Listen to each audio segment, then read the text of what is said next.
ये जो है आपका डाइट प्लान है। इसमें आपके पूरे दिन की मेनू प्लान है, मतलब सुबह से लेकर आपको रात तक क्या क्या चीज़ें खानी है और किस टाइम पे खानी है, ये आप में कितना लेना है पूरे दिन में, इसमें हम आपको पूरा लिख के देंगे। ठीक है। सबसे पहले तो आप सुबह कितने बजे उठती हैं? 5 बजे। बहुत जल्दी उठ जाती हैं। तो जैसे 5 बजे आप उठी तो 6 बजे ब्रश वगैरह करके आपको सबसे पहले 1 गिलास पानी लेना है। ठीक। पहले तो आप सादा पानी वैसे पी लीजिएगा, उसके बाद कुछ मेवे आप रात में भिगो के रखेंगे, जैसे बादाम और अखरोट। ये 2 चीज़ें सबसे अच्छा होता है खाने के लिए। अब पूरे दिन में हमें कम से कम 2 से 3 तरह के फल और सब्जियां लेने होते हैं। जैसे 3 तरह की सब्जियां, 2 तरह के फल। एक फल हम कोई खट्टा फल ले सकते हैं, एक नॉर्मल कोई भी फल लें। जैसे अगर आप केला खाएंगी डेली तो केला में आयरन बहुत ज़्यादा होता है, इससे आपके अंदर हीमोग्लोबिन की कमी नहीं होती। इसमें पोटेशियम भी अच्छा होता है। और खट्टे फल हम इसलिए खाने के कह रहे हैं क्योंकि जिससे हमारे शरीर में जो हीमोग्लोबिन कम होता है, तो वो जैसे आयरन का एब्जॉर्प्शन ना विटामिन सी की वजह से होता है, जिससे विटामिन सी जितने खट्टे फल होते हैं उसमें मिलता है। अगर हम खट्टे फल खाएंगे तो हमारी बॉडी के अंदर जो हम आयरन की टैबलेट खा रहे हैं वो तभी मतलब एब्जॉर्ब होगी, बाहर नहीं निकलेगी जब हमारे शरीर में विटामिन सी होगा। तो उसके लिए हमें एक खट्टा फल डेली खाना है। उसमें आप मौसमी, संतरा, अमरूद, आंवला या फिर नींबू पानी, इसमें से कुछ भी ले सकती हैं। ठीक है। गुड़ खाती हैं? गुड़ खाया करिए, इससे इसमें भी आयरन काफ़ी अच्छा होता है। मावे की बनी हुई कोई भी मिठाई खा सकते हैं, जैसे बर्फी है। बस लाल मावा होता है, एक तो सफ़ेद होता है, थोड़ा लाल मावा, वो लोहे की कढ़ाई में बनता है। तो लोहे की कढ़ाई या फिर लोहे के तवे में जो भी चीज़ें बनती है उसमें भी आयरन का कंटेंट अच्छा होता है।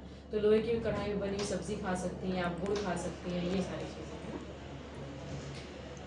दूसरा, कुछ ड्राई फ्रूट्स में आप ले सकते हैं, जैसे बादाम, अखरोट। इन सारे ड्राई फ्रूट्स मतलब मेवे जो भी हैं उनको हमेशा भिगो के लेना चाहिए। जब हम भिगो के लेंगे तो उसके जो पाचन शक्ति होती है ना वो काफ़ी बढ़ जाती है, उसे हमें पचाना आसान हो जाता है। कुछ न्यूट्रिएंट उसमें ज़्यादा होते हैं, वो बढ़ जाते हैं, है ना। इसे भिगो के लेना। कौन सा महीना चल रहा है आपका? अभी कोई दिक्कत तो नहीं खाने पीने में? सब कुछ खाने का मन करता है? अच्छा, कितनी मतलब पूरे दिन में कितनी बार खाते हैं? 3 से 4 बार। ठीक है। तो ये जो है प्रेगनेंसी डाइट प्लान है। इसमें कौन सी चीज़ें आपको ज़्यादा खानी है कि जिससे आपके बच्चे के अंदर आयरन की या फिर कैल्शियम की कमी ना हो, कौन सी चीज़ें, थोड़ी बहुत चीज़ें होती हैं जो हमें अवॉइड करनी होती है कि जिससे हमारा जब हम ऑपरेशन हो या फिर नॉर्मल डिलीवरी हो तो हमारा बीपी ना बढ़े, इसके लिए कौन कौन सी चीज़ें अवॉइड करनी होती है। ठीक। सबसे पहले ये तो होता है कि बाहर की चीज़ें ज़्यादा नहीं खानी है। खाती है कि नहीं खाती? ठीक है। दूसरा है नमक और चीनी, ये कम खाना है। अगर ज़्यादा नमक खाएंगी तो आपका बीपी बढ़ सकता है, और अगर ज़्यादा चीनी खाएंगी तो प्रेगनेंसी में डायबिटीज़ होने के भी चांस होते हैं। कुछ लोगों को प्रेगनेंसी में डायबिटीज़ हो जाती है, शुगर, है ना।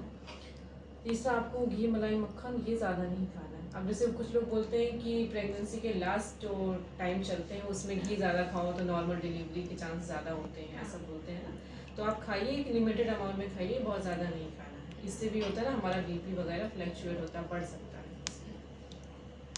अब खानी कौन कौन सी चीज़ें हैं इसमें, आपको दूध, दही, अंडा खाती हैं? नहीं। तो ठीक है। अगर आप वेजिटेरियन हो, दूध, दही, छाछ ये और पनीर है, ये चीज़ें ज़्यादा लीजिए, इसमें आपको प्रोटीन अच्छा मिलेगा। ठीक। दूसरा, साबुत दालें जैसे कि मूंग है, आप भिगो के वो खा सकती हैं। बाजरा है, जितने की छिलके वाली दालें होती हैं, जैसे मसूर है, मोठ है ना, उड़द, इन सारी दालों को खाइए। तो इससे आपका जैसे कि कॉन्स्टिपेशन यानी कब्ज़ नहीं रहेगा, सुबह पेट अच्छे से साफ रहेगा।